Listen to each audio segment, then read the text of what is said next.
Recording. Welcome, everybody. Nice to see you. So today, I would like to take a look at something that I think is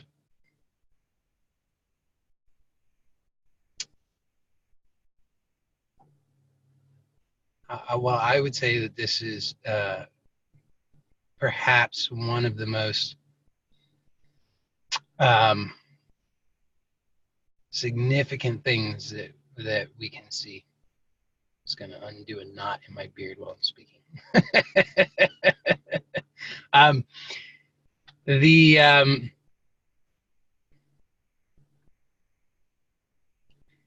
So what I would like to take a look at, well, first of all, before we take a look at it, I want to say that in order to really benefit from what it is that we can take a look at together in these meetings, you have to look for yourself. And I think it's worth clarifying what I mean by that. I suspect most of the people who are here live have some clarity on this, but it's always worth revisiting anyway. And certainly for the benefit of others who might be watching this, the recorded version of this, it's helpful to clarify this. So what do I mean by taking a look for yourself? What I mean is to look in your own direct experience, and this is important because we are accustomed, most of us, we've been trained to use our thinking faculties at the exclusion of other faculties. And so we're accustomed to thinking a lot. And thinking, sometimes people make thinking out to be the bad guy. I don't think that thinking is the bad guy. I don't think that thinking is a problem. It's just that thinking has limitations. And so we can explore that. We can see that thinking, what can you think about? You can really only think about what you already think you know. So thinking becomes very circular. You discover this if you ever look in the dictionary and you read enough words and you realize that every word is defined by another word. See, there's not a single word that's not defined by another word. And so how then are we to really understand? If you really consider this, it's fairly profound. How can you really understand the meaning of anything if all you understand is the definition? Because it's always referring to some other thing. So all thoughts are they are like snapshots. So life, as you've probably noticed, is in motion, and then the thoughts are like snapshots. And that's not reality. It's just an approximation of reality that functions within that realm of thought and distinction and things and definition and so forth. So if all we do is think about things, if you just think about what I'm saying, then that has limited value. It's not wrong, it's not bad, and it's not entirely useless, but it's just limited. And so the real benefit is in looking for yourself. And again, what do I mean by that? What I mean is that we can discover that we have this faculty, let's say. I don't know if that's exactly the right word to use, but we are aware, okay? So you've probably heard this, people say this, they speak of awareness, you are aware. But then we usually think about it. We puzzle over what does that mean, and then we're referring to other thoughts.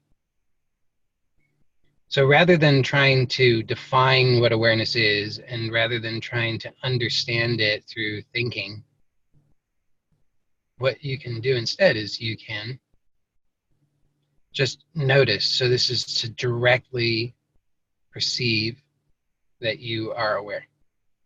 And it's not hard. It's not like some really difficult puzzle. It's really quite simple. Anybody can do it because we are it's inherent. It is absolutely essential. It's the baseline of everything else. You couldn't function in any way if you were not aware. The awareness is primary, which you've probably also heard, but I would say that it's always worth taking a look again to really get clear on that.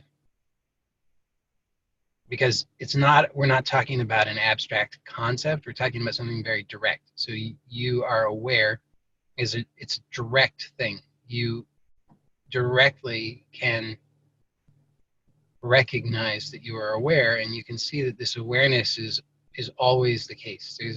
There's never a possibility of you not being aware. There's a possibility of you not thinking. There's a possibility of there being more content or less content to be aware of, but you are always aware. And so this is really the thing I would say this is what, we can talk about it at many levels, but I kind of am currently preferring in many ways to think of this in physiological terms, okay, in terms of the nervous system, the physiological nervous system. I would say there's probably, the nervous system probably refers actually to something that's beyond just the physical, but we'll just, I think it's for our Western analytical way of our conditioning. I think it's useful. It's a really useful to see this in terms of the physical, because that's what we can kind of accept.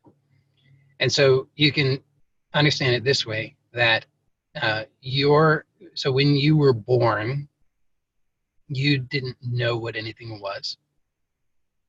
You didn't have any words. You didn't have any, you didn't know how to separate or distinguish things.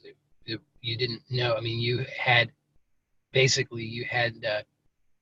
at least for most of us, it's rare when there are some people who don't have this, but it's very rare. But I mean, for most of us, the only thing we knew how to do was to cry. If there's a sense of, okay, something's wrong, cry, because crying does what? It brings, hopefully it brings help. Because you're unable to, at that point in life, unable to distinguish enough. I mean, forget about even having the fine motor skills and so forth to be able to manipulate this three-dimensional reality and move about and pick up things. Forget about even that for a moment. Just, you don't even know how to recognize here from there or this from that at that point, okay, as a newborn. You just don't. And so there's this, in some sense, there's very little beyond simply awareness at that point. And then as we develop, we form these personalities and histories, memories, ideas, philosophies. And so then somebody, one person born in one place at one time develops to become a Muslim, let's say a devout Muslim, and they learn all of the religious practices and that become very proficient at that. And so that shapes their reality. And that's how they see the world. They see the world through the conditioning of the nervous system. And then you have somebody else who, born at a different place, different time, is develops to become an atheist, and they develop to become let's say a mechanical engineer. Okay, atheist mechanical engineer, and that's the lens that they view reality through, and it's the conditioning in their nervous system. So that happens to all of us.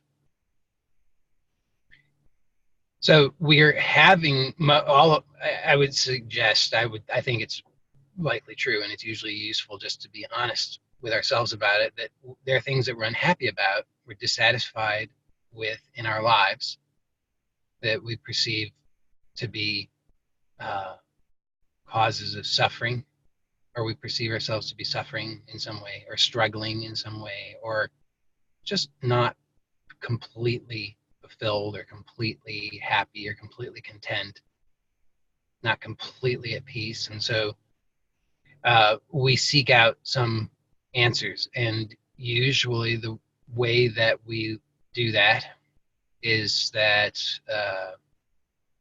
it's through our conditioning, right? So if you're conditioned to be the devout Muslim, then you're likely to seek out solutions through that framework, through that conditioning. You're not likely to seek out solutions that are outside of that, because it's not what you have developed to be. It's not how you perceive. And so this is, but okay, so if we find answers that are satisfactory to us within our conditioning, wonderful, right? Then we don't have a problem. It's great. So we could certainly hope that this might be true for everybody, that they could just discover the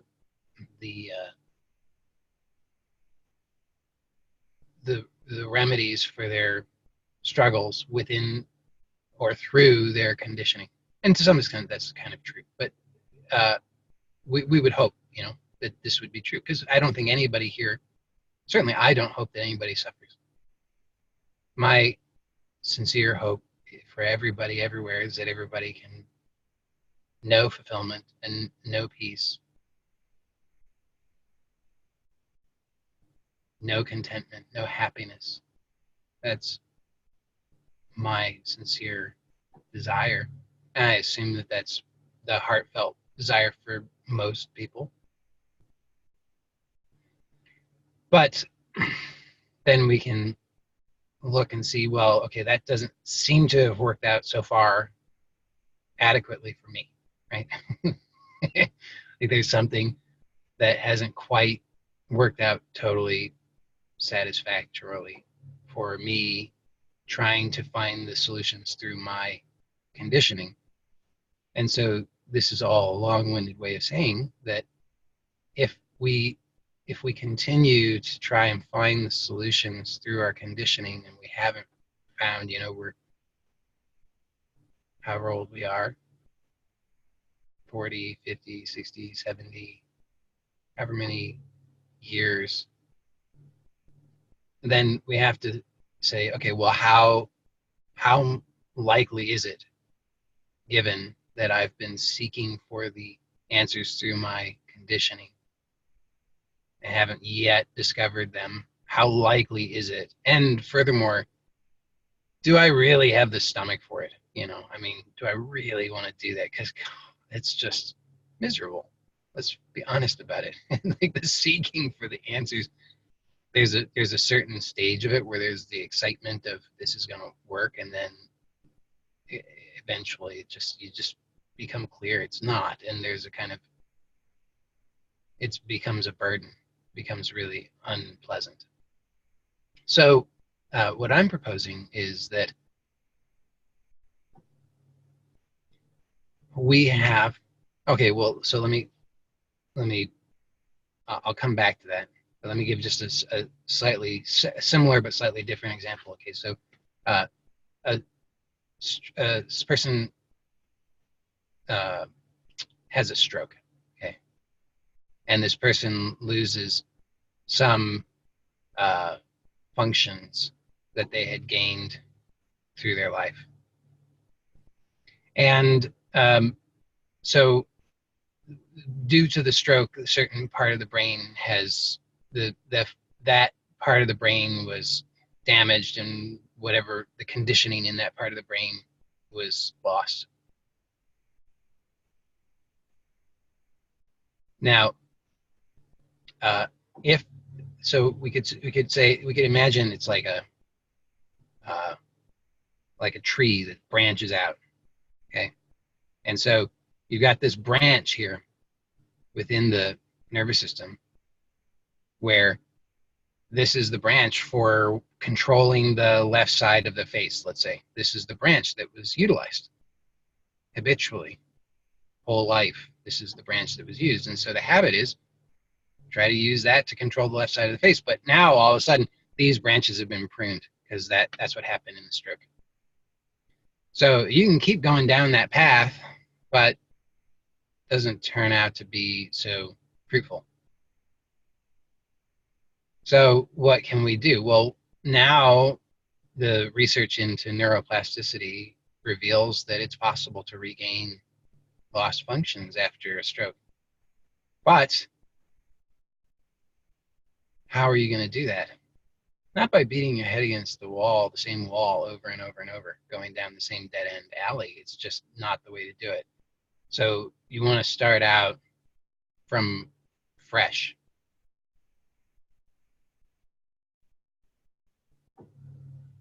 Assume that you don't know, because you don't, right? Because that's the arrogance, and that arrogance has a negative connotation. It's kind of a pejorative, but whatever. I mean, let's just say the arrogance of the conditioned mind is, I know everything, got it all figured out.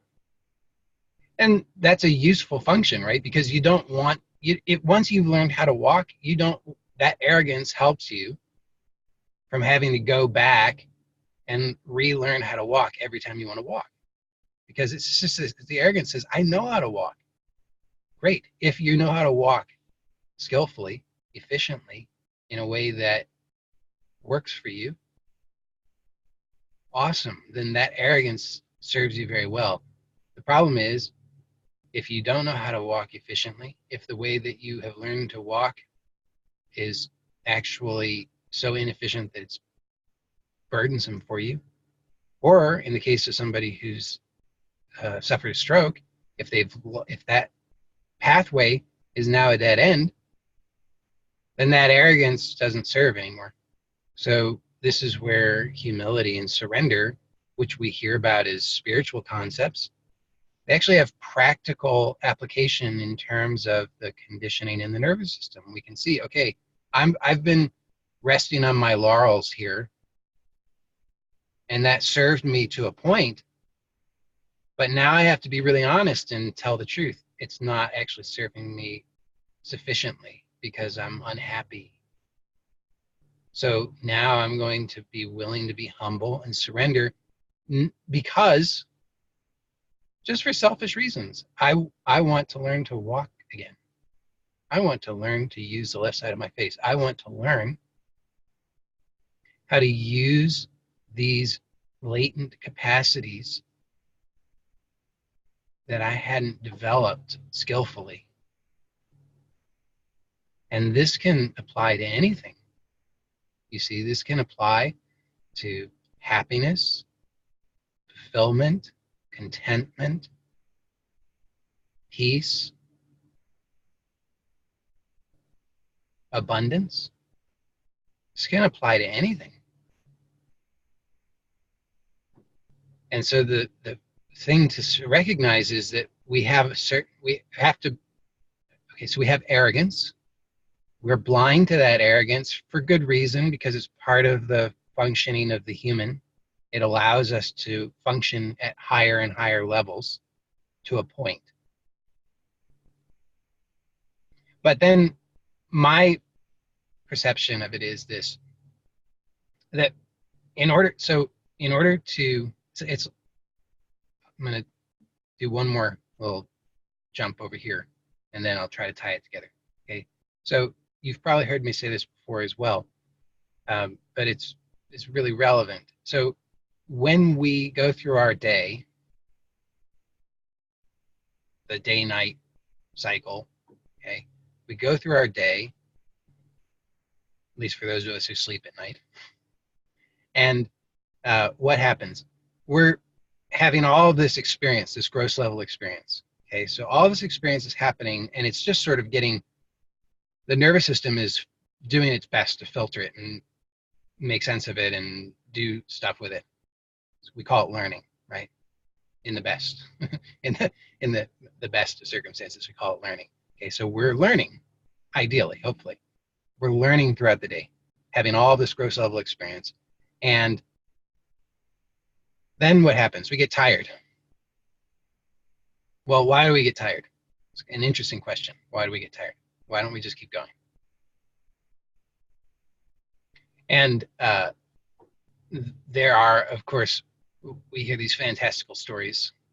They seem fantastical, of yogis, for example, who don't need to sleep.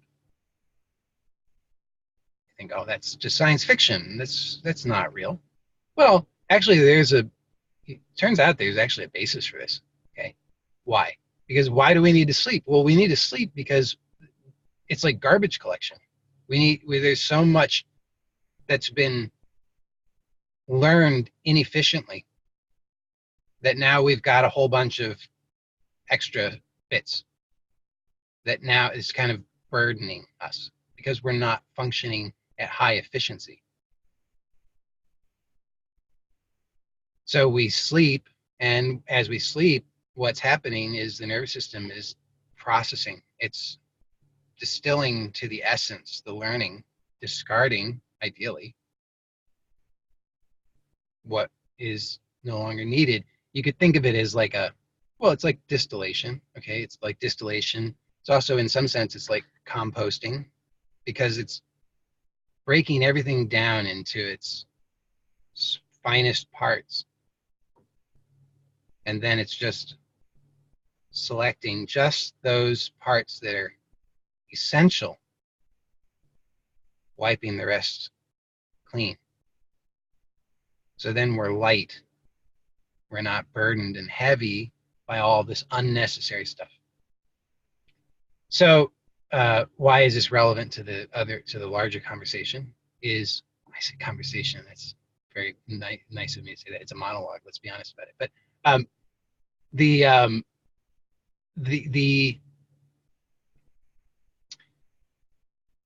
reason it's relevant is that when we are learning, okay, in our lives, I would say there are larger cycles. So there's the day-night cycle. So we're learning, and then we have to let go and go to and sleep. We don't have to. It's the way that most of us average folk do it. we sleep, and the body, the nervous system takes care of this process of distillation. There are larger cycles in our lives too, right? There's like the people who are my age, they stereotypically have a midlife crisis, right? So the people have these cycles. There are larger cycles. There are larger rhythms in life, right? And I'm sure we could, if we were really interested in it, we could figure out those patterns and we could see what those are. I mean, I'm sure much more intelligent people than me have already done that. So we could just research that. But we can also just observe in our lives. There are these larger cycles, right? There's a monthly cycle. There's a weekly cycle. There's a year-long cycle. There's a these larger cycles. And so then we can see that the same process is happening in these larger cycles. What I mean by that is that we're learning, and then we have to, in order to organize at a higher level,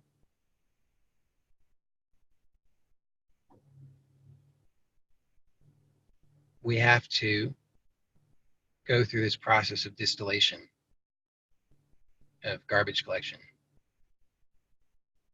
So that's something that we can, well, I would say that to a certain extent that happens no matter what. We're often dragged along kicking and screaming in that process. You've probably noticed in your life that there are times when you are saying, no, no, no, no, no, and you're fighting and struggling, and in spite of you, you find that there's a shift that happens in your life and you organize at a higher level. What I mean by that is that you're struggling with something in life, and then something happens and you have this discovery of, oh, it's so much easier than I thought. There's a different way. So we can do that, or we can consciously participate in that. In order to do that, we have to recognize this bigger pattern and the tools that are required in order to consciously participate: humility, surrender. And what it does is it brings us to this baseline. So when we consciously are humble and surrender, so we're humble enough to admit, to really take a look, not just lip service, but to actually look and tell the truth. I don't have the answers within my current conditioning. At least I don't have clarity on the answers within my current conditioning, and I'm struggling. So we can just be honest about that. That's the humility. Then there's the surrender, which is, well, I don't know, right? If I don't know, then I have to be willing. I have two options at that point. One is I can despair, which is a negative expectation of life. Life's out to get me. I'm a separate thing. I'm a victim. That's one option, which is I don't advocate for it because it's miserable. And then the second option is the option of surrender, which is I don't know, and therefore I'm going to choose to have positive expectation. I would say positive expectation is an essential ingredient of surrender. We can't really surrender if we don't have positive expectation, because if you don't have some expectation of something positive, you're not surrendering, you're just screaming. I mean, I don't know. To me, a true surrender is open. And it has this sort of childlike wonder and curiosity about it, which I'm suggesting arises from awareness. Why is that? Because awareness, and I'm just talking about, you just look at your mundane experience of awareness. I'm not talking about some elevated state. I'm talking about just the simple fact that you are aware. You just notice that awareness is, well, it's certainly not negative. Okay, I would say it's either. See, the temptation is to say it's purely neutral, but I don't actually think that's true. It's not my experience. It's slightly positive Now, why would that be? Well, I don't know the answer to that. I don't know why it is, but I can see that it's true in my experience. Because you see, this is happening. This experience is happening. I don't know what this experience is, but it is happening. The fact that it's happening is very strongly suggestive of there's a positive quality. You see, it's not this soul-sucking void that we sometimes in our fearful moments are afraid that it is. We can see that this is happening. So, but you can see either that, let's say, awareness is neutral to possibly positive. Okay, but at the very least, it's not negative. And what do I mean by that? What I mean by that is, if you simply let go of all of your conditioned, and I don't mean get rid of, I mean just for a moment, just let go. You don't have to get rid of it. I hope that is clear. It's not about getting rid of it. It may remain, but just don't grab onto it for a moment. If you just let go of all the story, the conditioned beliefs, the memories, the ideas, the history, the victimization, the separation, and so forth, just for a moment, if you just let go of that and you just notice, just simply through awareness, just awareness, there's just the baseline. So just imagine for a moment, because it's true, that you don't know what any of this is, that you don't know what you are as a separate thing, and you don't know what any of this is, and you don't know what the relationship is, and in fact, you don't even presume that there is any separation, just for a moment. Then you can at least hopefully catch a glimpse of the possibility that awareness is not reactive to this. Awareness is untouched by this. Awareness does not flinch at this. Awareness is not afraid of this. Awareness doesn't have these hang-ups that you think you have, you see? Awareness just doesn't have those. Because if you see this just through imagine for a moment that you're just seeing all of this on a screen. I'm not saying you need to cultivate this as a moment-to-moment practice, but just as an exploration for a moment. Just imagine you're seeing all of this on a screen. And you actually know for sure that it's just on a screen and that it doesn't touch you. Just imagine that for a moment.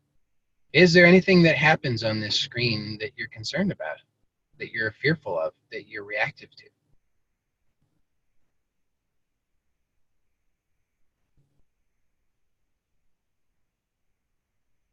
So this is what I'm pointing to, is the awareness that is the baseline.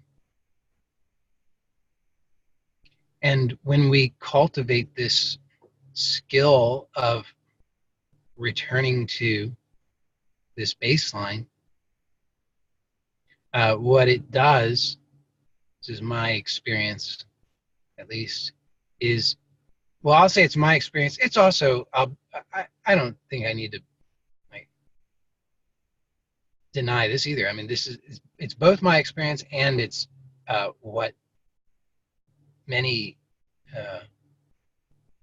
people who've dedicated their lives to this kind of inquiry also report. If you read the Vedic scriptures or the Buddhist scriptures, people who really just had dedicated their lives to this inquiry in a much deeper way than I have, they report the same thing. So you can then take a look for yourself, and if you also discover this, then we've got a fair amount of confirmation now. Maybe you're not just crazy. Maybe this is actually true. So we can notice perhaps that this awareness, when we cultivate this skill of returning to this awareness or recognizing this awareness, then what this offers us is many advantages. I mean, for one, instantaneously, when we return to awareness, then there's actually an instantaneous disappearance of all problems. Okay, so there's this immediate benefit.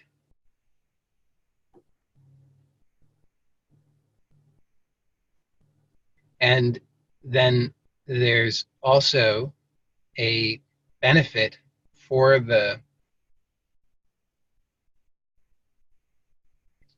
there's a benefit in terms of the conscious creation of this dream state, well, waking state. Okay,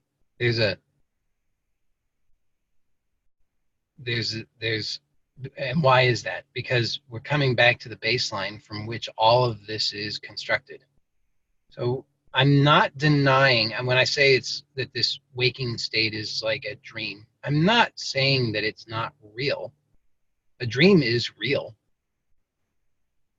but it's just not what we take it to be, right? It's not, the content is not, the narrative of it is not the reality of it. The narrative is arising in the reality of it.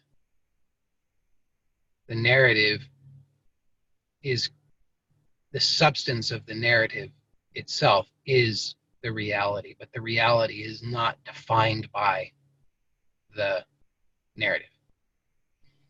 And so this is, as I started out this by saying, this is one of the most, I think, one of the most significant things that we can discover, because this shines a light directly on, in some sense, who we are, what this is, and not not in a way that we can conceptualize, but through direct experience. And it gives us a skillful means by which we can end suffering, and by which we can begin to consciously create this waking state and shape it.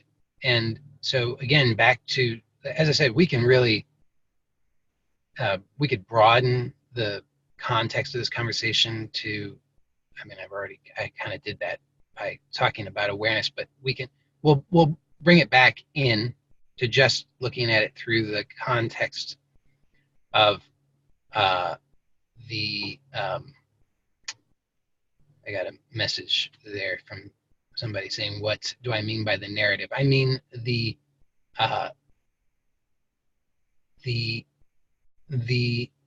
narrative is the sense that we know what this is. It's what shapes and gives shape to this. Okay, so you could imagine, okay, here's a metaphor. I think it's a metaphor. I always forget what's a metaphor, what's an analogy and simile. But you could think of it like this. Okay, you have clay. What is this clay? It's clay. Okay, it's not anything other than clay. You can then shape the clay and say, well, now look, there's a ball, there's another ball, got two balls. Or you could then shape one of those into looks like a bird. Say, okay, now I've got a bird. So the narrative is what gives shape to and seems to define things. So it says, this is me and my life, and this is my memories and my experience and my conditioning and my this, and this is how life works, and there's all of that, and that's what that is. But actually, it's all, back to the metaphor, it's clay. So you've, done all these things with it, but then what is it really? It's clay. So the narrative, uh, we can say that it's a bird, but it's not a bird. It's clay. It's just been shaped like a bird. That's the narrative, is the shaping of it. And we're doing this. That's what I started out this by suggesting, is that we're actually doing this all the time. You see, this is all, that we're unaware of it because we imagine ourselves to be so immersed in it that we lose the perspective that it's all clay. But as I said, if you were born in a certain context, you are going to be, you'll perceive life through that context. These stories now, whether or not they're true, but they're these reports of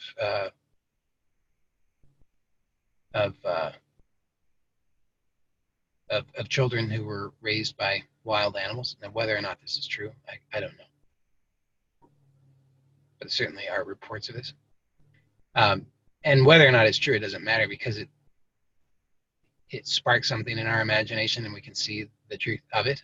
We can see what is true in it, which is that we are products of our conditioning. So these children, whether real or imaginary, ultimately all imaginary, raised by wild animals, they don't conform to our expectations of what it is to be human. They are not shaped by language, or at least not by human language.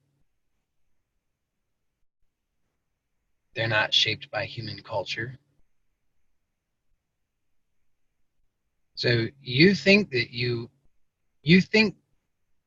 your ideas of who you are actually all referring just to your conditioning. Anything you can think that you are is only your conditioning. I am whatever, doesn't matter. I am American, I'm British, I'm Indian, I'm Chinese, I'm a man, I'm a woman, I'm neither man nor woman, I'm tall, I'm short, I'm happy, I'm depressed, I'm rich, I'm poor, I'm successful, I'm unsuccessful, I'm smart, I'm not smart, I'm traumatized, I'm perfectly healthy. I mean, all of these are just ideas. It's a narrative. And it's all encoded into the nervous system. So the nervous system becomes the filter through which we perceive. And it literally gives shape to our reality. And what I'm saying is that when we recognize this, and we recognize that it's all clay, that there's no bird, it's clay. There's no, well, there actually is no, okay, I'll say it, there is no person, there's consciousness. Okay, so this has all been, which is, there's the appearance of a person, just as there's the appearance of the bird, but it's made of clay. There's the appearance of the person, it's made of consciousness. And so if we, so imagine now that you've got this clay bird who's pecking at you. And now you get in a fight with the clay bird. Stop pecking at me. And then you have this whole story that starts to take shape. Oh, there's something wrong with this bird. Or no, now there's something wrong with me. What's wrong with me that attracts this kind of crazy bird that's pecking at me? I've got to move. I can't be around this bird. I've got to go. I've got to go somewhere else. You see, so we've constructed this whole reality based upon the assumption that there is this thing. Back to what I said with the dictionary at the beginning, you see every word is defined by another word, so we can't, everything is defined by another thing. If there was no other thing, okay, consider this. You think you're a thing. We're all conditioned to perceive ourselves to be things. If there was no other thing, if there was only this essential thing that you think that you are, which, by the way, there is no such thing. If you take a look, you'll see there's the essential thing that you think you are is not there. There's lots of different seeming things that arise at different times, right? There's happiness appearing at one time and you say, I'm happy. And then there's unhappiness at another time you say, I'm unhappy. But who's the I that's happy or unhappy? That doesn't exist. But if you removed everything that's not you, so you imagine there's some essential you that's a thing, and you removed every other thing, so there's literally no other thing. Well, who are you then? You see, there's without other things, there's nothing to define you. You imagine that you're a thing, that there's some essential thing there. But if there's no other thing, there's nothing to define you. So you, as you understand yourself, you are defined by things. Just as every word in the dictionary is defined by other words. So so it's just becomes circular. There's no, everything is referring to something else. But we're not satisfied by that. That's why we are unhappy. Because fundamentally, we know that that's not true. We know doesn't satisfy us. So what I'm proposing is that we have this skill of returning to awareness. And what this is returning to the clay. So suddenly we thought we had this problem with this bird that was pecking at us. And we return to awareness. It's like everything returns to clay. And we realize, oh, it's just clay. There's no bird.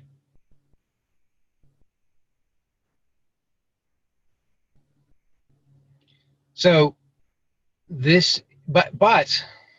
okay, this is also interesting, okay, is that even though the form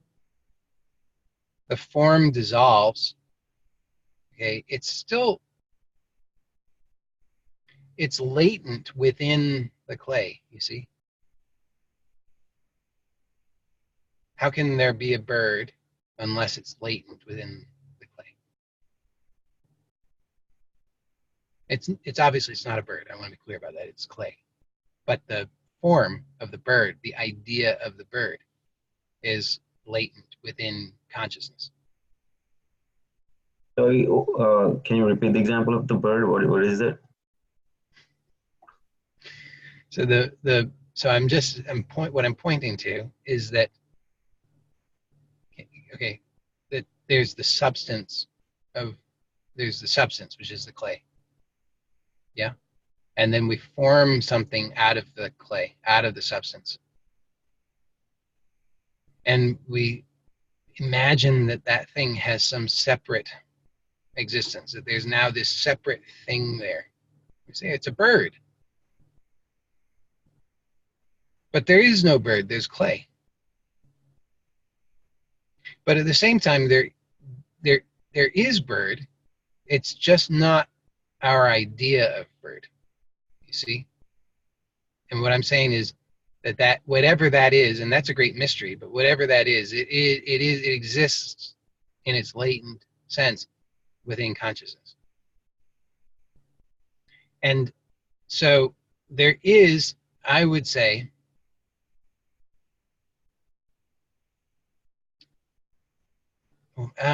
this I'm not going to be able to say very clearly because I don't have as much clarity on it in my own experience as I would maybe prefer. But there is, I can hint at, okay?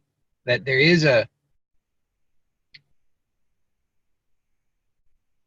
some kind of that the experience that all experience, okay, let's just say this, all experience somehow informs consciousness. It transforms the somehow the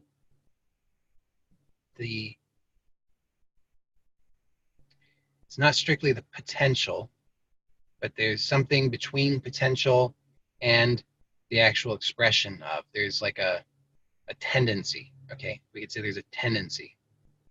So the experience changes the tendency. It informs the tendency. And what do I mean by that is you have this experience of the bird pecking at you, and then you return to awareness and you realize it's just clay. So the likelihood now of that same form of suffering occurring is less. And the likelihood of some other expression that you find to be more pleasing is greater. Why? Because the same thing that, so I said I wanted to kind of just rein this back in just to looking at it through the nervous system, okay, the physical nervous system. So if we consider somebody who has had a stroke, who lost some function, the research in neuroplasticity shows fairly convincingly that people can relearn lost function. So if we return back to the baseline of I don't know, so undifferentiated, you see like a tree, so there's the trunk, undifferentiated, and then it branches out, so it's differentiated. So we prune this branch, now we return back to undifferentiated, but with that knowledge from that experience, it informs something. So we know now, okay, so the stroke, the person who's had the stroke, they now know, they might not, okay, I'm certain we've all experienced this, okay? Maybe we haven't had a stroke, but we've experienced this experience of there's something that we become aware of that isn't working in our lives. Something that we are doing that isn't working. And we realize, so we basically prune that branch. Okay, I don't want to do that anymore. I'm not going to do that anymore. So the person who's had the stroke, they realize that way trying to control the left side of my face doesn't work. So they don't do that. So this knowledge is informing consciousness, saying could go that way, but we know it's that way. So now, and this is what I'm saying, we've all had this experience, then we want to do something new, but we don't know what that is by virtue of the fact that it's new, you see. We want to grow a new branch, but we haven't grown the branch. So it's unfamiliar to us. And well, I can only speak for myself, but I've observed this in other people, so I think it's probably somewhat common experience. But I'll just speak for myself, and maybe you can relate. For me, when I encounter that, I experience this intensity, which could call frustration, could call a lot of things, depending on the particular tendencies of the individual.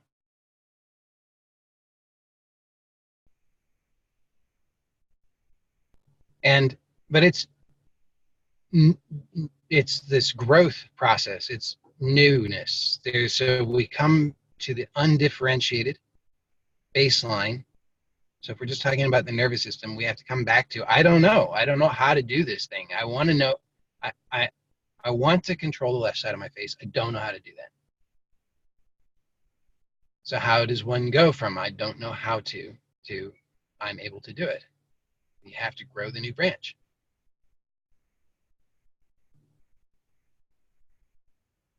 And you can start to take a look at how does that process work in your own experience.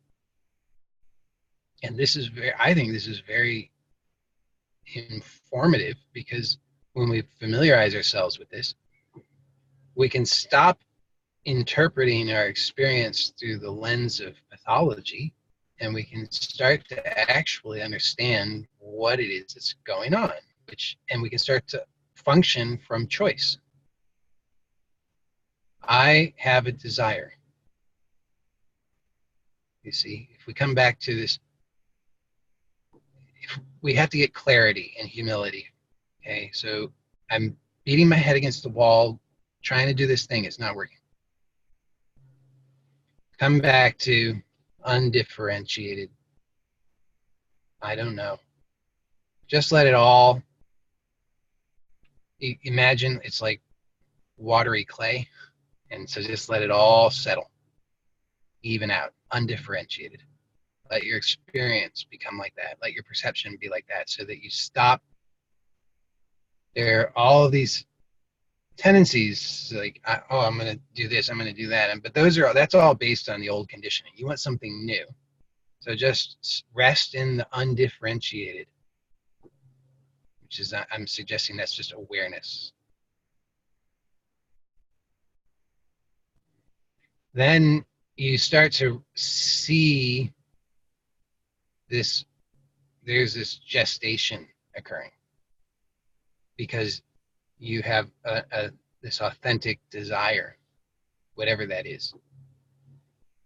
And you, rather than, I mean, the tendencies for most of us is we keep going down the dead end path, right? You see people doing that. It's usually clearer in other people. You can see other people doing it easier than you can see yourself doing it, until you can start to see yourself doing it. But you can see, okay, there's that tendency just to keep doing the same thing, but that doesn't work. Okay, so you just keep resting here, resting here, resting here, resting here. And then you can also see these other little things like, oh, what about this? Oh, what about that? Oh, what about, ooh, ooh, ooh, ooh. All these little things popping up, but just rest. Get clarity on what is this that's gestating this authentic desire. Because if you think, this is different than I thought I was going to talk about today. I mean, it's related, but I thought I was going to talk about something a little bit different. But I'll mention it here because it's related now. So you think you have a problem. Doesn't matter what the problem is. So let's just say you think that you've got this problem of, I don't have enough money. Okay, I don't have enough money, and then you think, oh, well, I gotta have more money. So then you're into this problem solving state, which is going to be all through the familiar conditioning. Problem solving, problem solving, problem solving, problem solving, problem solving, problem solving, not working. So instead, come back to the undifferentiated. Then you start to get clarity. If you just keep coming back to the undifferentiated, you realize, well, I don't know why I was blind to this before, but there's really nothing to do with money. You see, money wouldn't, I don't have a shortage of money. Money is not ever the problem. Money is just an idea. So I'm never lacking in money, right? Because money doesn't do anything for you. You can't eat money. Money's not going to keep you warm. Money isn't going to love you. Money can't actually help you. It's a exchange medium to help, that can be an intermediate for things that could help you. But in and of itself, money does not do anything for you. Money cannot help you directly. So you just keep coming back to undifferentiated, and you start to get clarity on what is the authentic desire. Oh, I want a sense of okayness. Oh, well, that's much clearer. No wonder this thing I was doing wasn't working, because that wasn't going to get. All I was doing was practicing I'm not okay. No wonder. So you get clarity just by resting in undifferentiated, just resting in awareness. Then this clarity naturally blossoms. Oh, I just want okayness. Okay, well, now you can begin to allow for this okayness to gestate.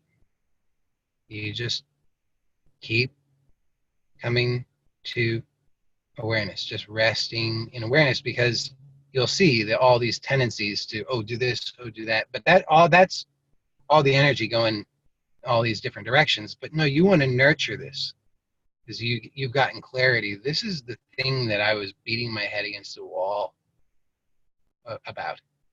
This is the thing I was killing myself over. This is really important. Now that I've got clarity on this, I'm going to really nurture this.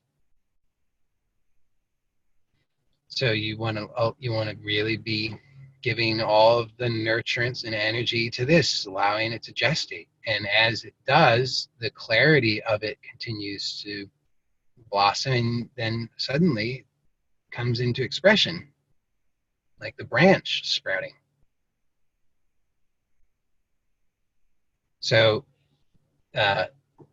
that's in simple terms. I mean, in other terms, are there things that we can do that facilitate that make that more or less skillful? Yeah, I would say yes. And they're probably not a big surprise, but those are, I mean, like, for all of my own rejection of things and so forth. I mean, it kind of does come down to the technologies for this have been around for a long time.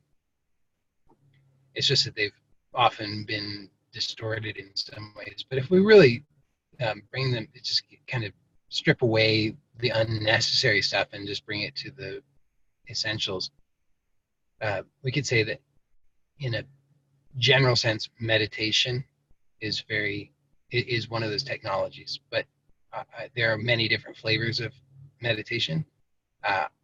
I think that each of the different types of meditation probably have different benefits.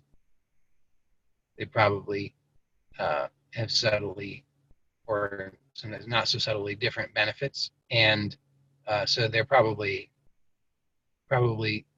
learning about what are the specific benefits of specific types of meditation would help you to choose the right types that would help you in whatever you're wanting in life. But I think in a broad sense, in a general sense, the form of meditation that is, I would think, probably applicable always to all things, is what we could call self-inquiry. We could call it awareness of awareness. We could call it self-observation. We could call it resting as awareness. We could call it presence. We could call it all kinds of things. But it's, or what I was saying, coming back to the undifferentiated. And what I like about this is that it is available to us all the time. We don't have to set aside time especially for it. I think there's certainly, I think there probably is a benefit to be had from certain types of meditations and practices that are specialized, that require setting aside certain time. I mean, I think that's fairly obvious, actually. It's, if depending on a person's needs or circumstances. So if a person has experienced a stroke, then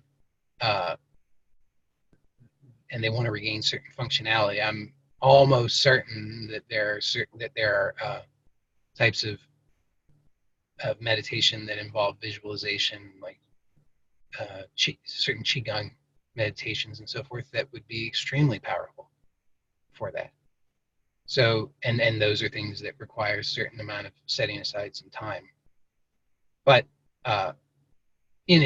those, I think, can all be done in addition to self-inquiry, which is something that a person can practice always, really. I mean, I would say you can you can be practicing self-inquiry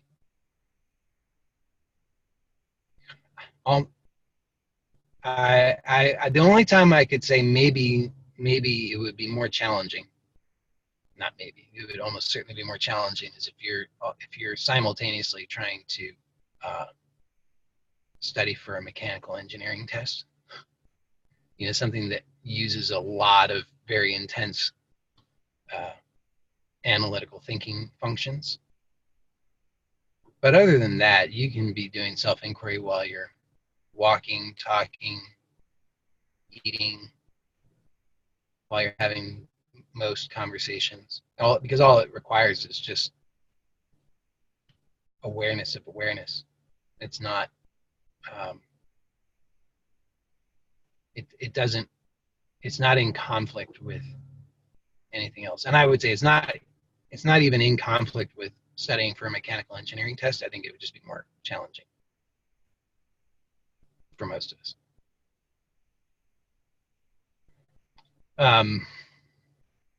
Yeah, I think that's it.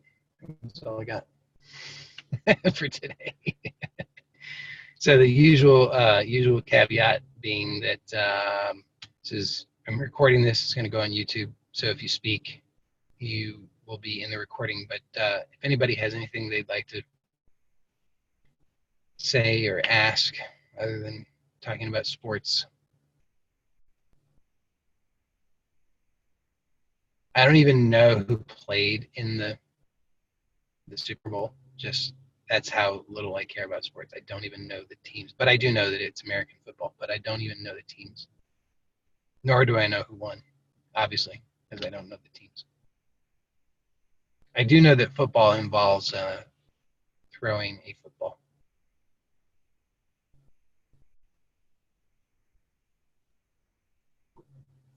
Joey, can I go if no one's? Yeah, you're always welcome to go.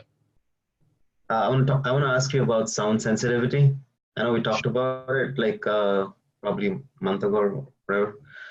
Oh, I think this has always been bothering me all my life. And all of these, so as you talked about, there were so many aspects of myself, like I hated every part of me. Like I thought I was inferior to everyone else. Then I figured out it was just this experience I can tune in, and it's just springing out from the sense that certain aspects of myself are unacceptable, but in reality, it's not the case. Then there was obsessive thinking. I kind of, everything seemed to have like lowered down the amount of suffering that I've gone through. But all of there was always these aspects of life that come up that just, oh, there's still a problem. So one of these things the other day was sound sensitivity. I just live in this house where there's this washroom right next to me. And when people switch on the lights and the exhaust, it just like the exhaust, like zoom, zoom, zoom kind of sound just, and it never ends, right? It's like all day. And when I tell people to not do that, it's bothering me. It doesn't happen. It just happens all day. Like, the thought is, how do I end this? And it doesn't end. I can tell you. I tried talking. Nah, like, sometimes people do, sometimes people don't. It's not that it's not about them. It's not that they're not listening to me. It's just how it is. It's just like, it's just how life is. You never get what you want always. And this seems to never end, this discomfort of wanting to feel a certain way. I really need calmness. Yeah. Right. You value that, but because So I can, I mean, I can tell you I can give you the answer. The answer is that the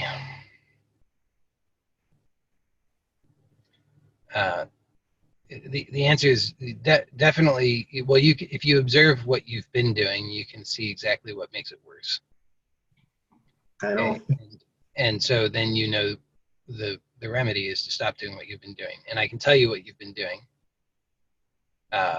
is that you, well, when the sound occurs, you tense up, Mhm.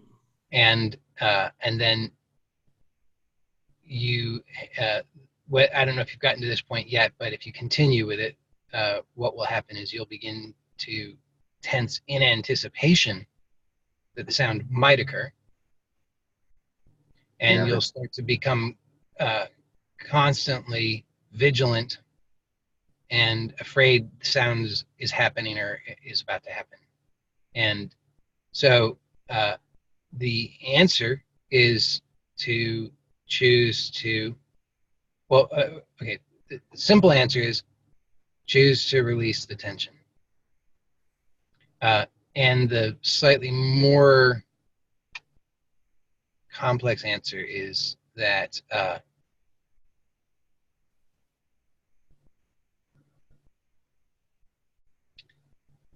that when you are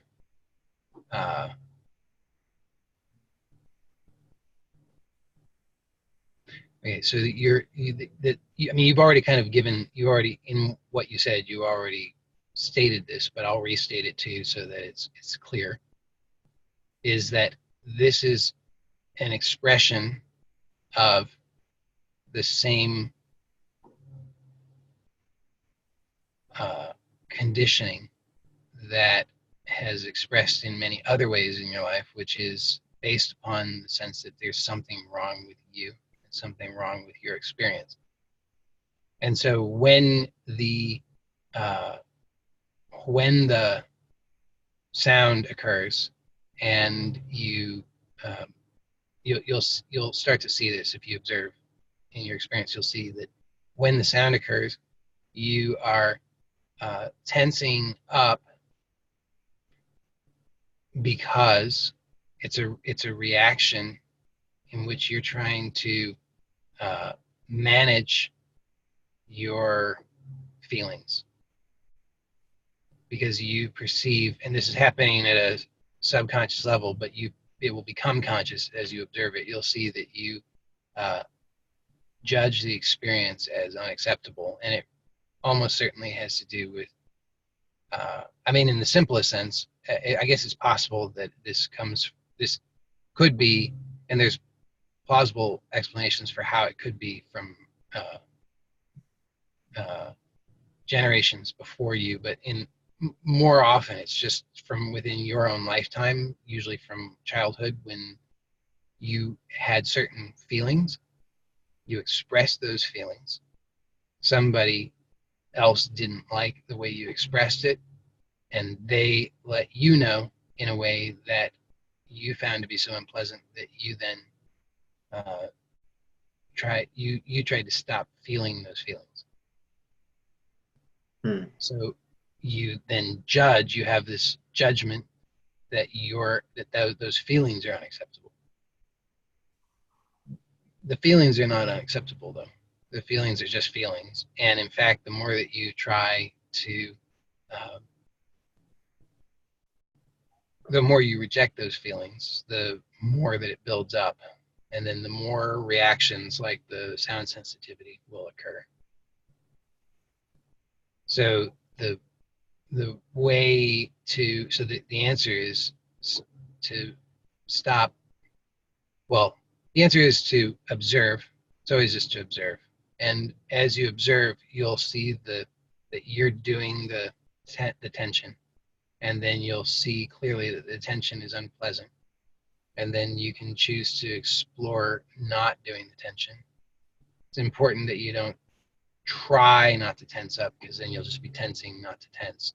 But you can do it through awareness. You just have to observe carefully and see how you do the tension, and then don't do it. It's not about restraining, it's about releasing or relaxing the compulsion to do the tension. Then you'll see that underneath that was this feeling. The feeling, you don't have to have a name for it other than just to say that you'll experience it almost certainly as discomfort. And it's actually best if you don't try to name it, because if you try to name it, you're just going to be referring to some other thing, just as we said earlier, and that doesn't really help you. But if you're just open to it, if you just continue to release the compulsion to do the tension, then what happens is you just allow it to release. You allow the feeling to release, or the feeling to move. And I could say more about it, but I think in the simple for this conversation, that's probably sufficient. That will work. It just requires persistence. I can tell. I can.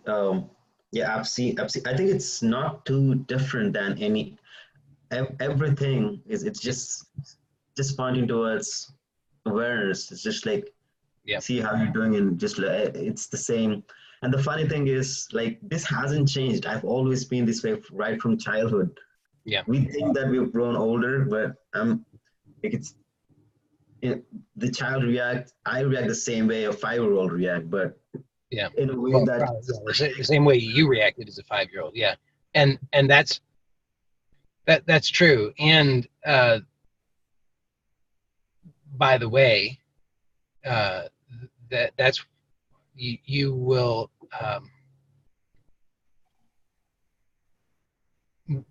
by persisting in this inquiry, what you will find, as long as you persist in it, is that it will unlock the same curiosity and joy and ecstasy of that you also experienced as a 5-year-old. But that part of you got cut off because since then you've been so obsessed with rejecting, denying certain experiences, the experiences that you've deemed as bad, the feelings that you've deemed as bad, that it just shuts down everything, and so then you just become anxious. But as you'll see, that if you really persist in it, you'll find that the sounds actually, because the sound doesn't have any inherent meaning, you'll find that presently the meaning that is you have conditioned is one of unpleasantness. But you'll find that as you persist in this, that it will actually start to trigger a kind of ecstasy. You'll find that it's quite pleasurable to just be open to the experience. That's I would say that it can be very powerful, because then it becomes like a motivating factor. When you start to have pleasant experience, then that's nice. It's like you start having your experience is unpleasant, and you try and get rid of the unpleasantness by walling it off, but then that becomes so unpleasant that you're finally forced to, as you know, start to open and just be present to your experience. And so for a while you can just be open to your experience because you have to, because the alternative is to suffer. But then there's a tipping point when, as you're open to your experience, it starts to become pleasant. And yeah, I've seen that happen in other aspects. So I Yeah. guess I've seen this, the thing that you've described. I've seen this. I know that it works. It's just one of those things is I see this clearly, and there are certain points where I'm in my thinking that happens. It's like I get into this thinking mode, and sometimes awareness is like a secondary thing, and I'm in the thoughts. Yeah. It might get challenging for me to get back to awareness, but uh, I've certainly been doing more so. I'm not doing, but I'm, Yeah. let's say, been successful getting into No. awareness most of the Yeah. times, but sometimes it's still tricky even to this day. Yeah. Even having this, I would say like I have like a year experience of just being aware most of the time. But even with this experience, it's like there are certain times where I feel like, oh, I think I'm in my thought and my, but again, after like a Mhm. couple of minutes of like deeply looking, oh, this is where it's all, Yeah. where it's everything's beginning. I thought it was this thing, but it's Yes. not. It's just the clay that you said. It's just the clay. Yeah. It's just That's right. Yeah. experience. That's Just experience.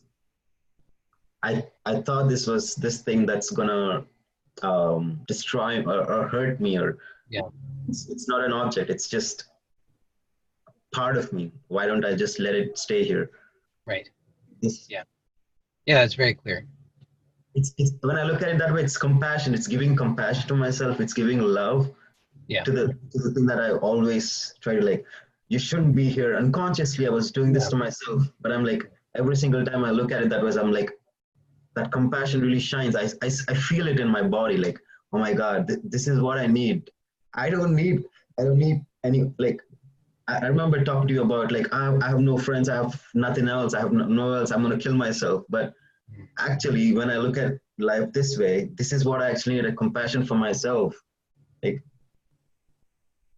this is the primary. When I look at it that way, this Right. is primary for wellness. This is primary for my survival. Is just giving compassion to myself and treating myself like a human, starting with myself. Like Yeah. that's what I lacked all my.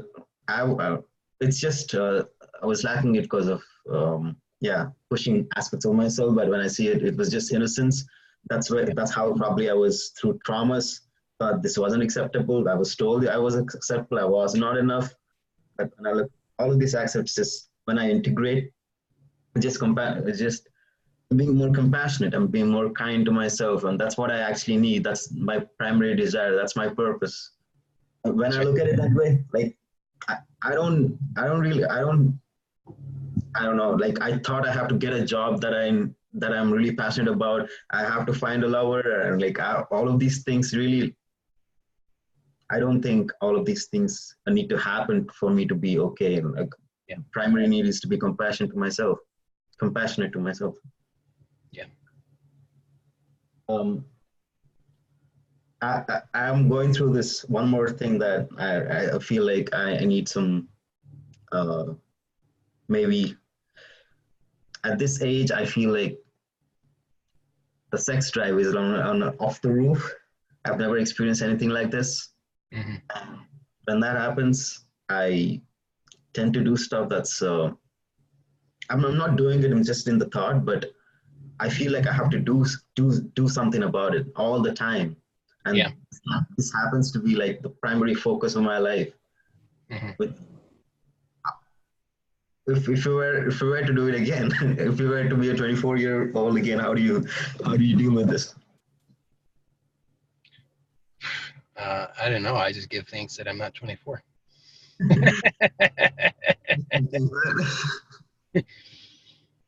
um, I mean, that's, yeah, I understand it's challenging. What I can say is, what I can definitely say is this, um, that uh, it's,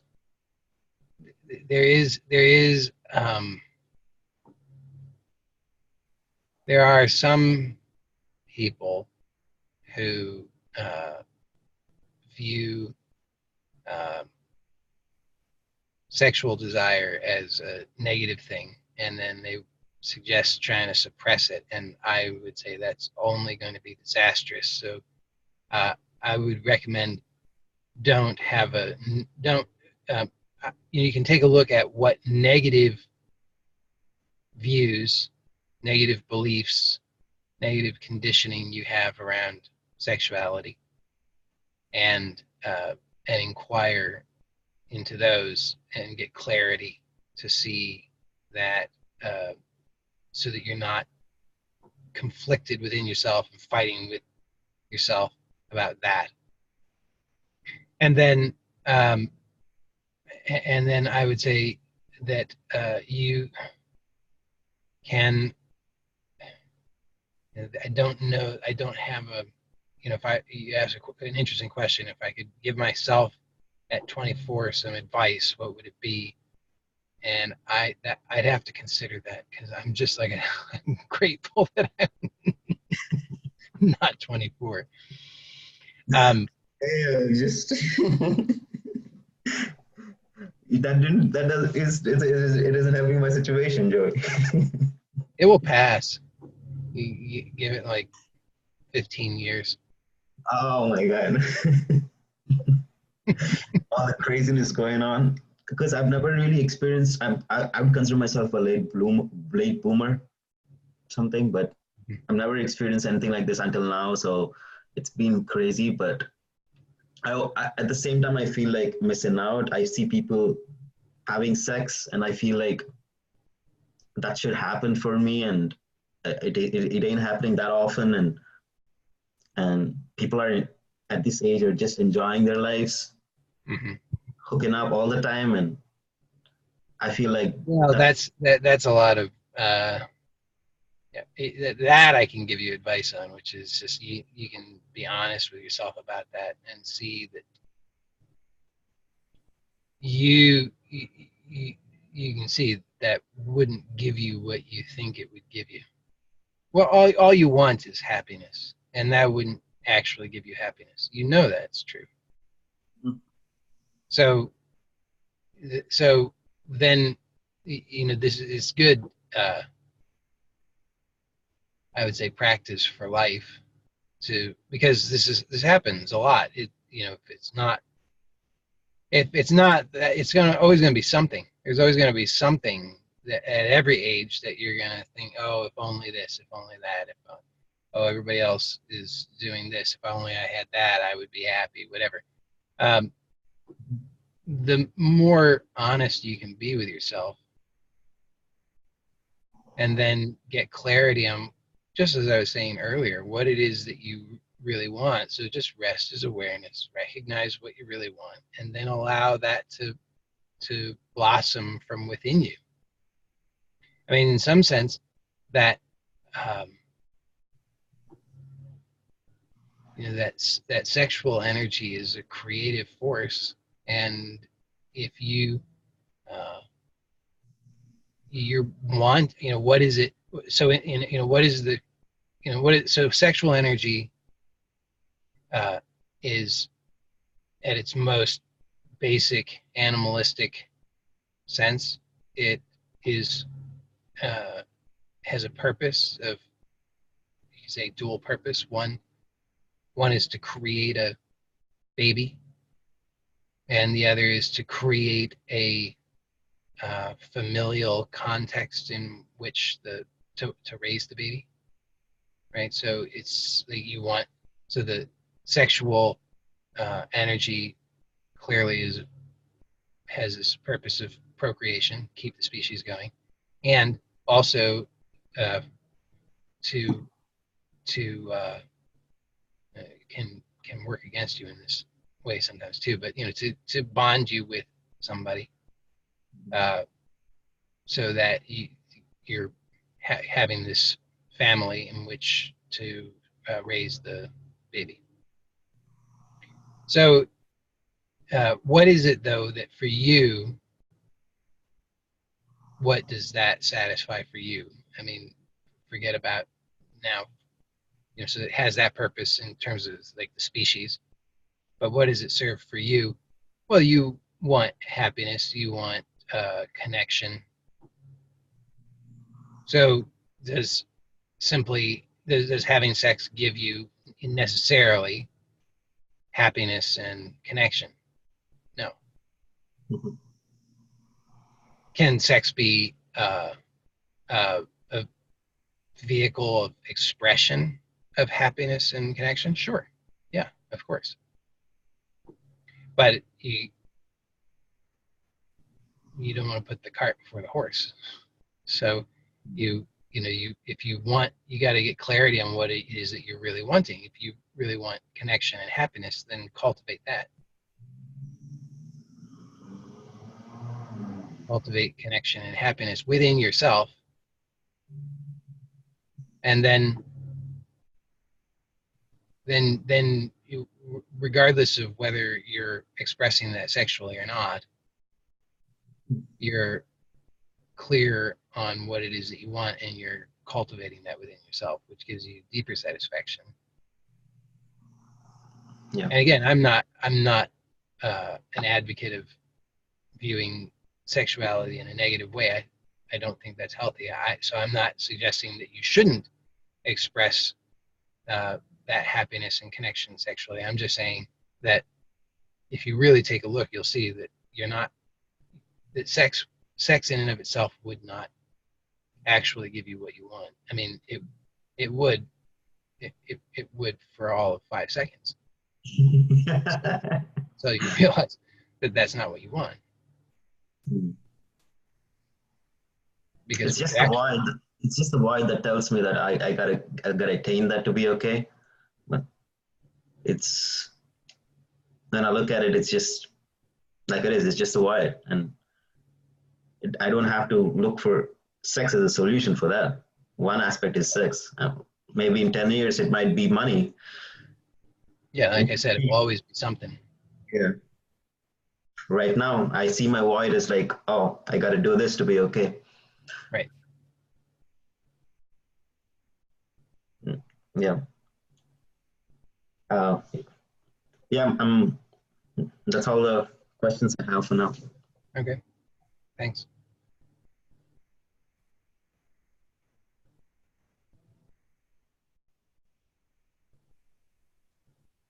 Joey. Hi. Hey.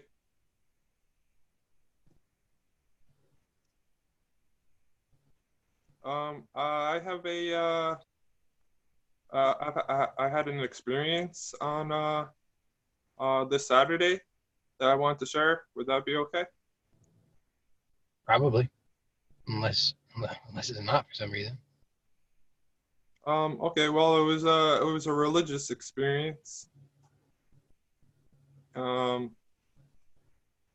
the reason why I wanted to share it is because I went through another transformation in my life cycle. It was an emotional transformation. And so what happened is I went to a church service, and we're having a celebration. And so our church invited another church, Christian church, to join us. So it was one of their speakers was allowed to give a prayer at the church service. And that prayer turned into a baptism. And the baptism was supposed to be a healing. And for me, it was very uncomfortable because our church doesn't do baptisms. We're a family church, and so we celebrate family being united. And so our church movement has been uniting other churches together for I don't know what purpose other than to unite the churches. Their mission is world peace. So the reverend or the pastor was giving a baptism to someone, and it was really weird. It was really weird, uncomfortable for me, and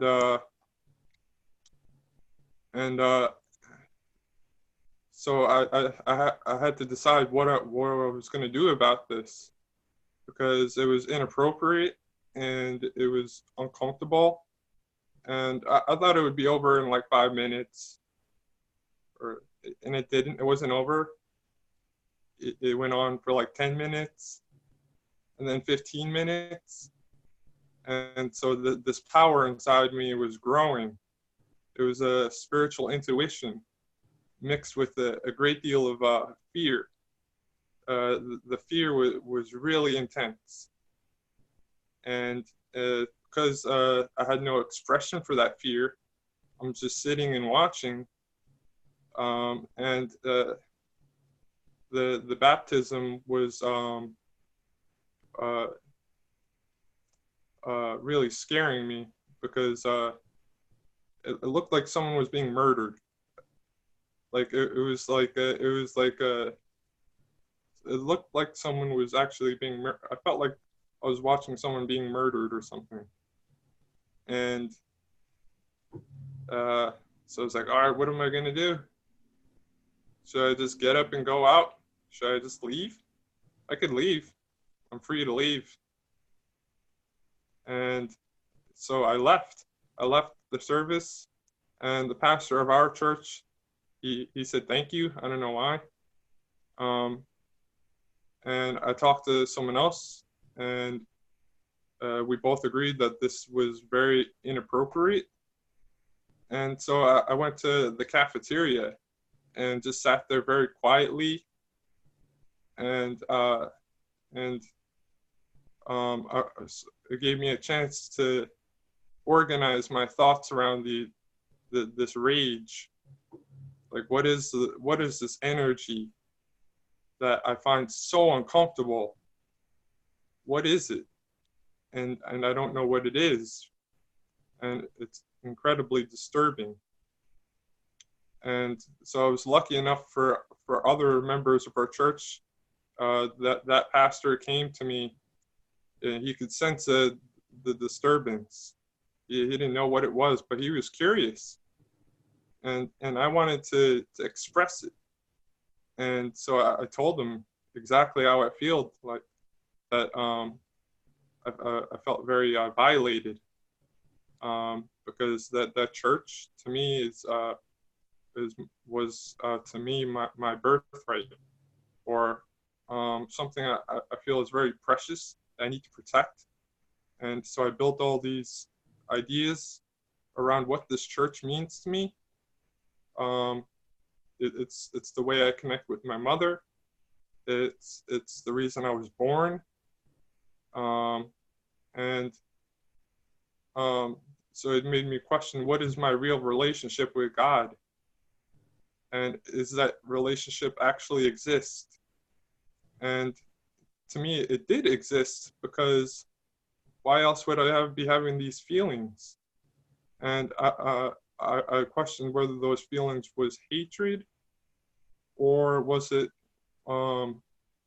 something more transformative, or a spiritual realization that I needed to it was like so it lasted about like an hour. I was only there for 15 minutes, and I couldn't believe it happened.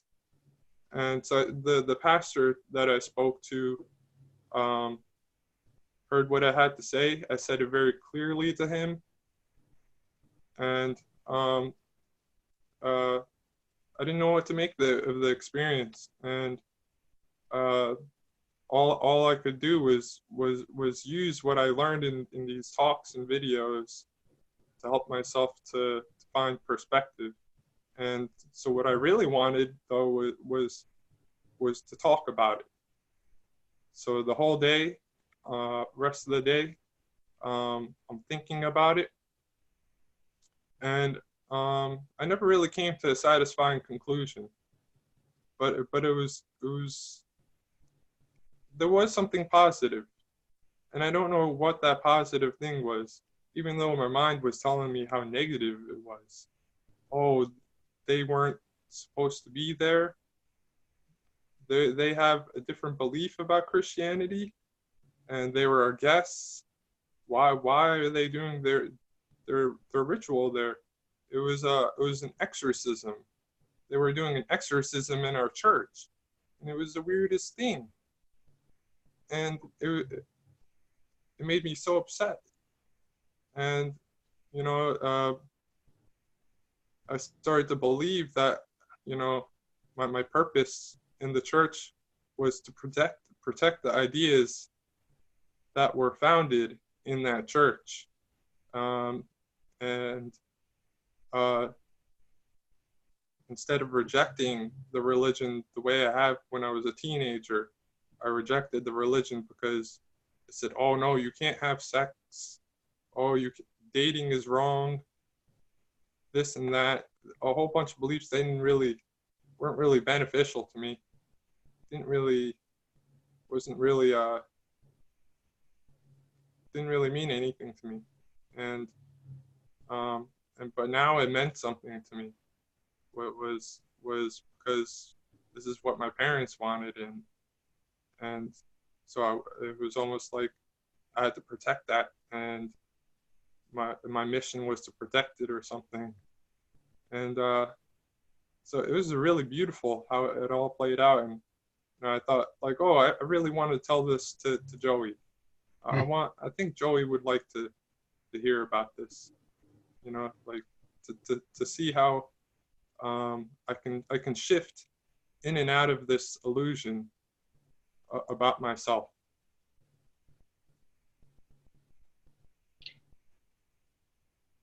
Yeah.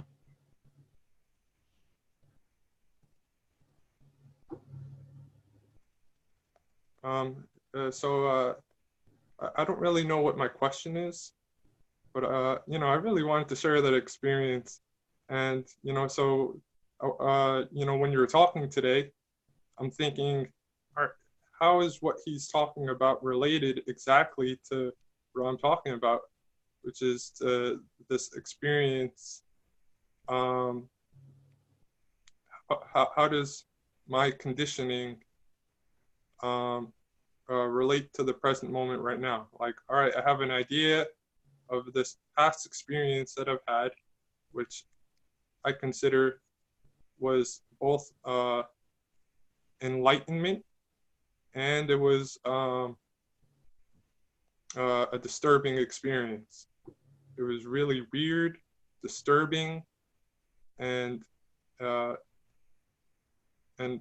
it created such a rage inside of me that it almost like burned a hole through me and created another person that had to drop a whole set of beliefs about myself and things I considered it to be a great growth process, an awakening. And so, you know, like in the colonial days, there was witchcraft. And so, you know, they were worried about people doing black magic and stuff like that. So I felt like I was like one of these colonial settlers coming to a new country with this religion. We set up a nice, beautiful church. We had everything set up perfectly where everyone interacts every Sunday, and we're peaceful. No one argues really about anything. And then in comes the witchcraft. Like, oh, what do we do? All right, now we're gonna have to snuff out the witches. And so it really was like what you said, a theater. And that theater experience was so dramatic. And I was like, what's real? Was that experience real? Or is the experience I'm having right now about that experience real? So there's the before and the after. You can also see how this, you know, you had it provoked for you this question of what is real and who are you and what is your identity, and is shining a light on how you have constructed this identity and how the identity is fairly fragile, feels threatened, and when it feels threatened, that you want to go to war. And you can take a look and see what is actually being harmed, and is it worth going to war about?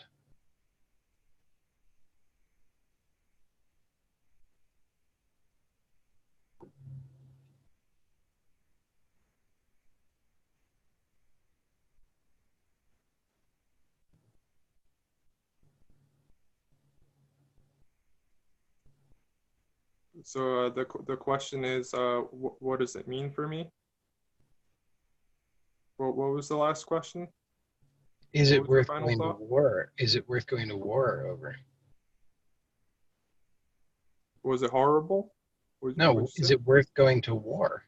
You're the Oh, was it war. worth Oh, was it worth the resistance? Sure.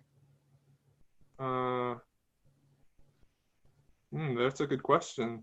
I mean, what was actually being harmed? So there was a projection on your part that this was an exorcism and that it was a murder, but in fact, those were your ideas. Yeah. What actually happened? If you were to just imagine that I have no idea what actually took place, and give me the 5 to 10 second version. What actually happened? Oh, that's interesting because the long story seems to make a lot more sense to me than the short story. I haven't really came up with a way to. Yeah, but you can take a look at. Imagine that you're documenting this as a journalist. Uh-huh. Okay, so and you're gonna write this in a short article. You've only got a couple of sentences that you can fit into the space. What are you gonna say? What are the journalistic facts? Christians attended church service. Pastor stood in front of congregation, said words. What else happened? Betrayal. I thought it was a No, betrayal. betrayal. But betrayal is not a journalistic description of what happened. What actually happened? Man stood in front of congregation, said words. What else did he do? Oh yeah. So I went to church and there was a baptism. Yeah, but what does the baptism consist of?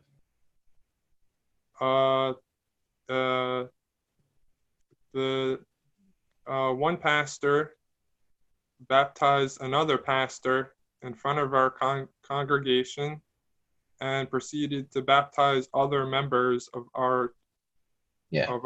What does that consist of? Saying words, right? It consists of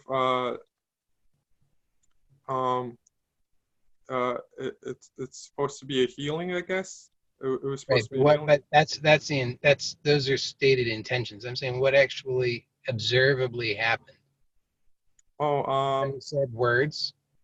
Well, yeah, he was saying a lot of words.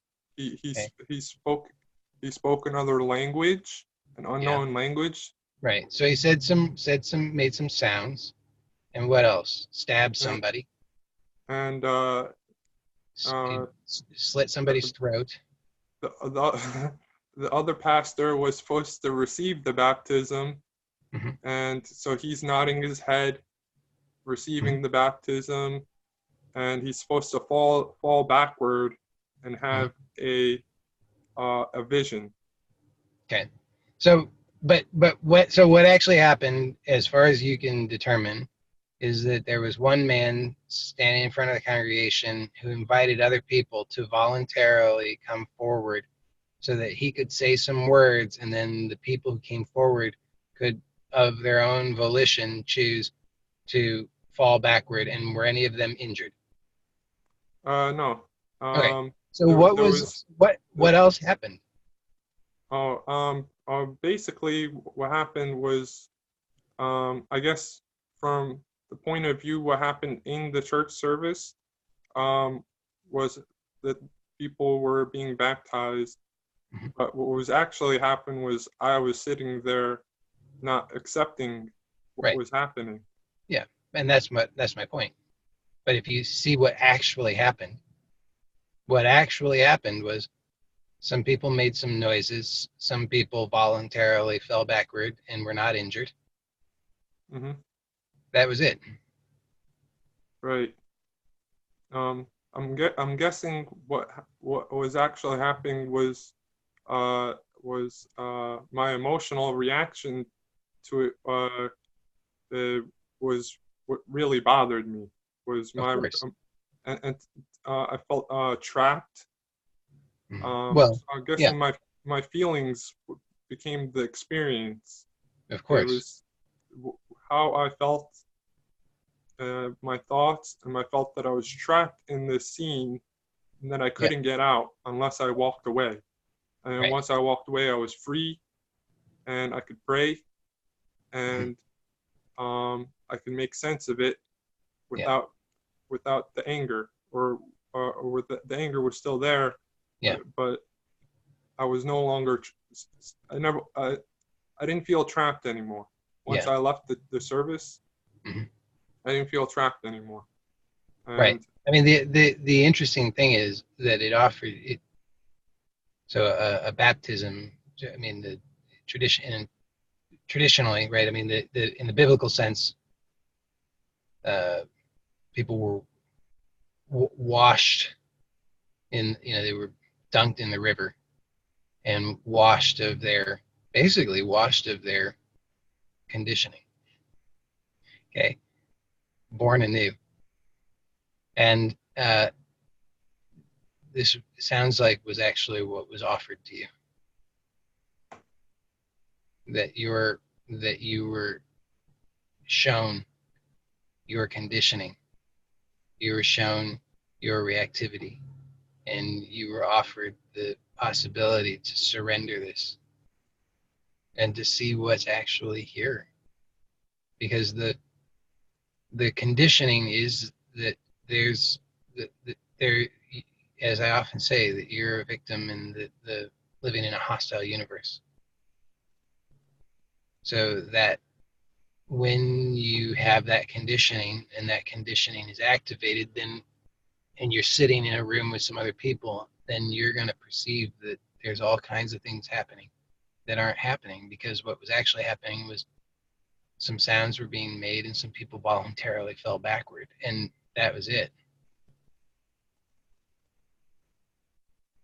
And so you were given this gift of seeing your conditioning, and in so seeing it, you were given freedom, because you then recognize, if you choose it, you can recognize that there is no evidence whatsoever in reality that you are a separate thing that is a victim of a hostile universe. That in reality, all that is ever happening is that there's just experience occurring, and you are always absolutely free and untouched and unharmed.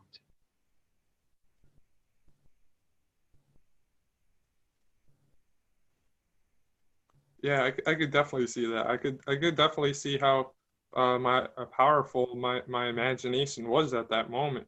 Yeah, Was to create, uh, it was a creative force that was awakened. Um, the sense, this need to fill a spiritual mission, right. because I've always been on a spiritual mission. Mm-hmm. Um, Right, whether and I the view of the spiritual mission is that you're the basically the crusader, you know, and you're the very important one who's has this mission, and you've got to fulfill it, but you're not quite sure what that is, so you're always looking to figure it out. Yeah. And then anything that comes along that suggests that it might be potentially a threat or the enemy, then you're ready to go to war because that's your mission and you've got God on your side. But you know, the like I said, the good news is you know, should you choose to receive it, the baptism is available, which is the washing away of the conditioning through the clear seeing of it as it is. And that doesn't mean that, you know, so like the anger or the rage that arises, you can see the conditioning which says that's bad, that's wrong, this is proof of something bad. And in fact, all it is just the arising of that experience. And if it's left just to be that without making anything more of it or reacting to it or seeking to suppress it or understand it, then in fact it's already complete in itself.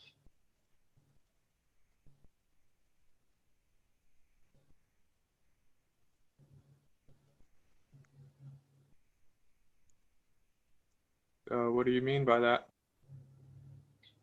Well, so it's like when a child is, you know, a young child is upset and crying, and at a certain point the adult wants the child to stop making noise just because it's triggering something in the adult. It doesn't even have anything to do with the child anymore. You know, maybe initially the response is to try and help the child. Oh, what's wrong? What do you need? But after a while, if the child persists in the upset, the adult just shut up, knock it off. You're bothering me.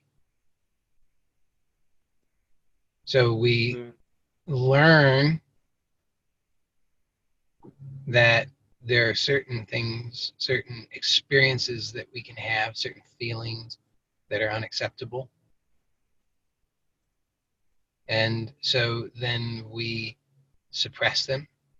And so they are not complete because they are prematurely cut off. And I'm just suggesting that the acting out of the fantasies of rage being bad or a proof of something is a way of cutting it off prematurely, but we can allow it just to be complete, just to be witness to it and not react to it, and just to allow it. Yeah, in that allowing, what I found was the rage was not a bad thing. It was almost my life force became clearly clear to me.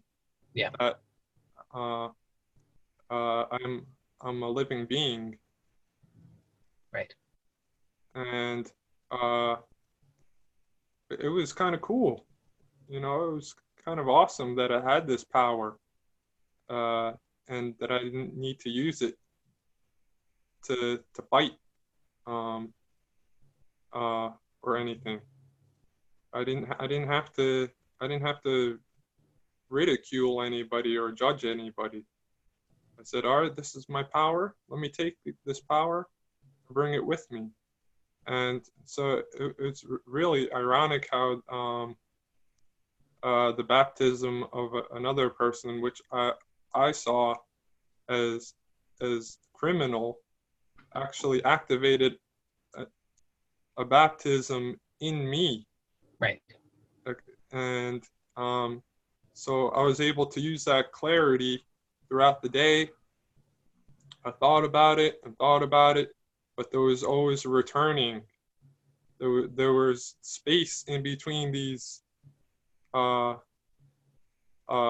continuous analysis that I had was like, why am I still thinking about this? Because I like thinking about it, and I like trying to make sense of it, and See if I that's know actually true. I know it was gonna disappear soon. Mhm. Like, all right, tomorrow I'm probably not gonna be upset about it. I might even laugh about it, but I didn't laugh about it. I thought it was very serious, and but in the end, it was a blessing, one way or another. And you're right, nothing was really happening, in the sense that no one was really being hurt. And I'm guessing that was what I was worried about.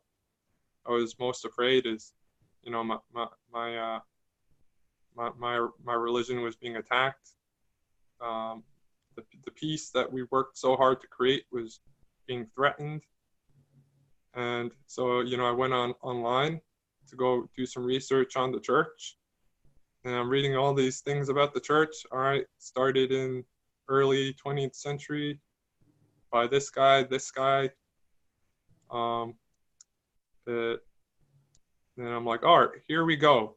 A text saying this, how this church movement is criticized for the criticisms.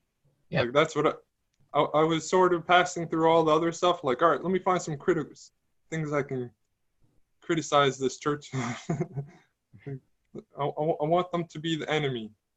I want to verify my experience, and I want to verify That's it. That's the thing to see, is that you're constantly looking to verify your experience, and it's not. As I said from the very beginning, it becomes circular. What can you base that upon? You base it upon some other thing that has to be verified, and then that has to be verified, and then that has to be verified, and then that has to be verified, and on and on and on. And eventually, you find it's so exhausting, then you maybe are willing just to receive the baptism. You said accept the baptism? Yeah. Yeah. Just accept the baptism. Life is Play along with it. Life is you're not a separate thing living in a hostile universe. And that's I'm gonna end this now and go have lunch and just say that just check it out and see that if you have a choice, you can either continue trying to verify, trying to get to the proof that you've been looking for that you're right. Yeah. Or you can finally just tell the truth, which is you don't know. And despite the fact that you don't know, this is still happening. Despite the fact that you don't know. And that's good news. To me, that's the best news. It's the best news because we can finally be done with the wars. We can finally be done with the defense. We can finally be done with trying to verify. We can finally be done with the struggle. We can finally be done with all the armoring. And we can really just see what is. And if it's real peace, then that's what we will see. We don't have to defend it if it's real peace. So thank you, and thank you everybody, and I'll see you next week. Bye for now.